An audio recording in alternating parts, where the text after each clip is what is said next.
Cue ball draw is where you hit a cue ball below center to put backspin on it, such that after striking an object ball, it turns around and comes back toward the shooter.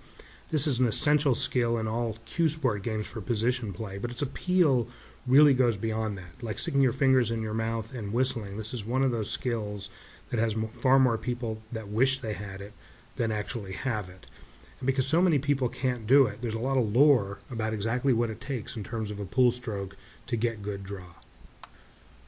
One school of thought, consisting of people that are right, is that for a given ball and cloth and stick weight, there's only two things required to determine how much draw you're going to get: how far below center you hit the ball and the velocity of the stick at impact.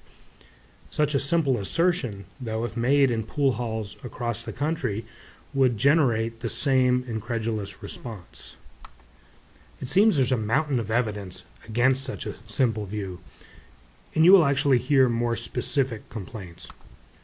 For instance, there are a ton of players who have not been able to draw a lick, who have improved their draw by incorporating one or more of the following time-honored remedies. A snap of the wrist, a long, sometimes very long follow-through, accelerating through the cue ball, and even deluding yourself by pretending the object ball is further away than it actually is.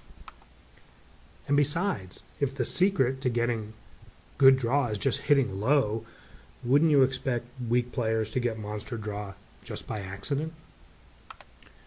To explain these observations, I need to focus on three concepts: the role of chalking, the role of a player's individual precision, and a little bit about human behavior. Many pool players close their mind when you talk about the problem of inadequate chalking because they think they understand what the difficulty is. They think that an otherwise good pool player with lazy or lousy chalking technique will simply miscue more frequently on spin shots.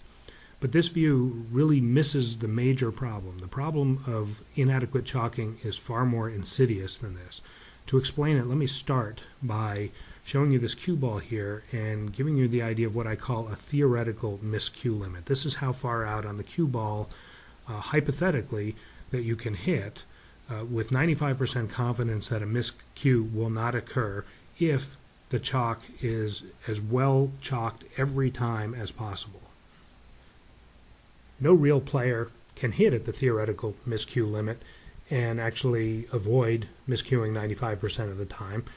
Real players have their own personal actual miscue limit, which is the radius at which that individual player will miscue 5% of the time or have 95% confidence that they will not miscue.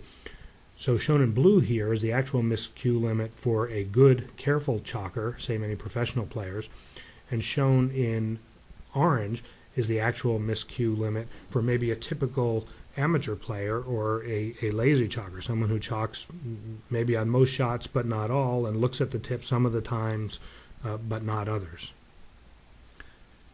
Accuracy and precision are two words that people use interchangeably but that actually mean very different things.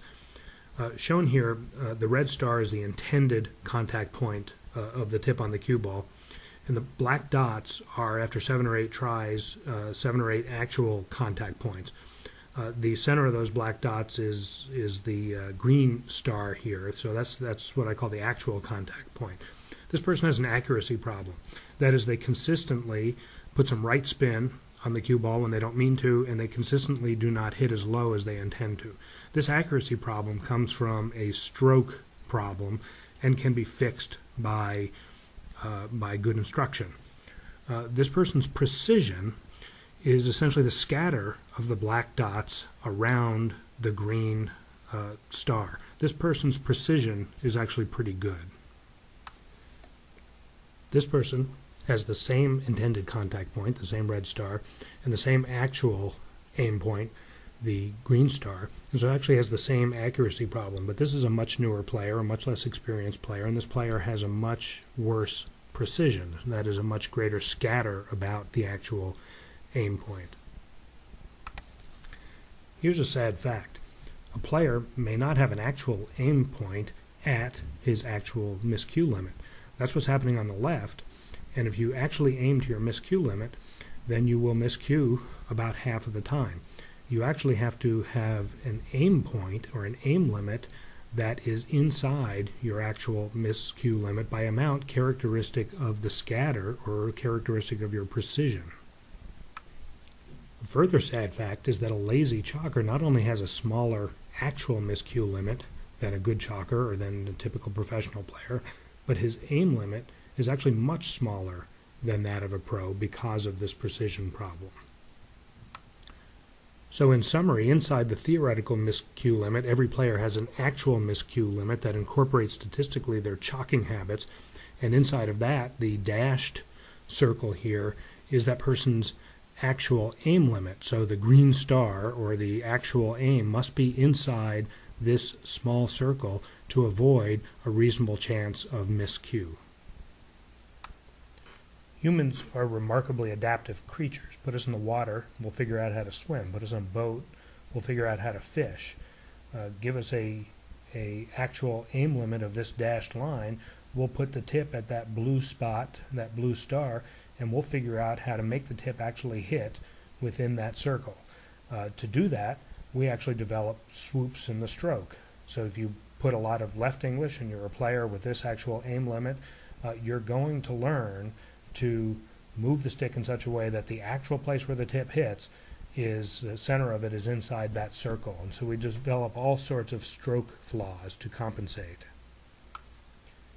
Here is the ubiquitous problem for getting cue ball draw. The gray stick here is the set position. That's the intended direction of the stick.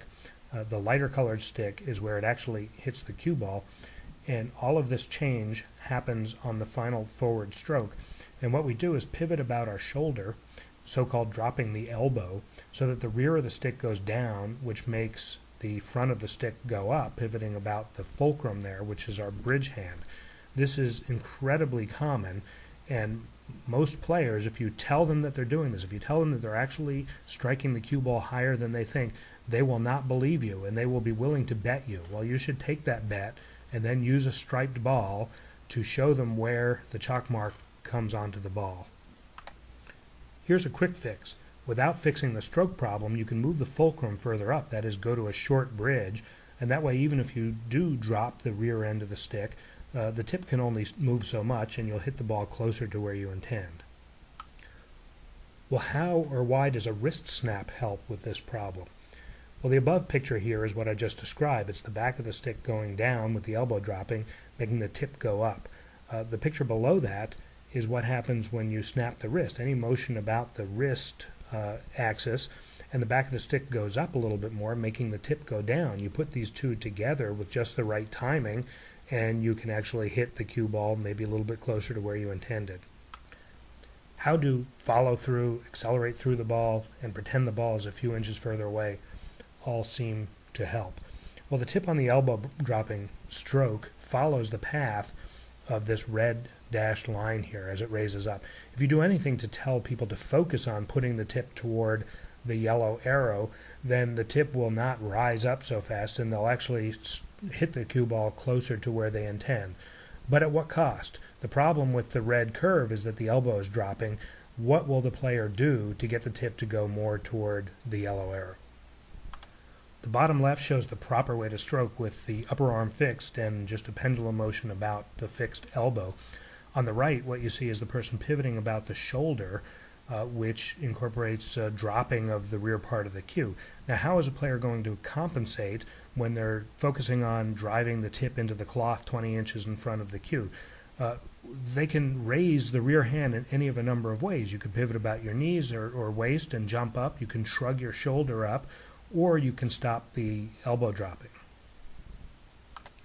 So here are some good practices to get good draw. Learn to bridge as low as your bones will let you bridge. Learn to use a short bridge because that allows you to aim further out on the cue ball. Use a level cue, and instead of concentrating on where the tip goes in the follow through, concentrate on your rear arm. Keep the forearm vertical at the set position. Make sure that you have a pendulum motion with your elbow and body fixed. And finally, finish with your rear hand in the vicinity of your armpit. By focusing on your rear hand, the tip will go where it needs to go. Cue ball draw is where you hit a cue ball below center to put backspin on it, such that after striking an object ball, it turns around and comes back toward the shooter. This is an essential skill in all cue sport games for position play, but its appeal really goes beyond that. Like sticking your fingers in your mouth and whistling, this is one of those skills that has far more people that wish they had it than actually have it. And because so many people can't do it, there's a lot of lore about exactly what it takes in terms of a pool stroke to get good draw. One school of thought, consisting of people that are right, is that for a given ball and cloth and stick weight, there's only two things required to determine how much draw you're going to get: how far below center you hit the ball and the velocity of the stick at impact. Such a simple assertion, though, if made in pool halls across the country, would generate the same incredulous response. It seems there's a mountain of evidence against such a simple view, and you will actually hear more specific complaints.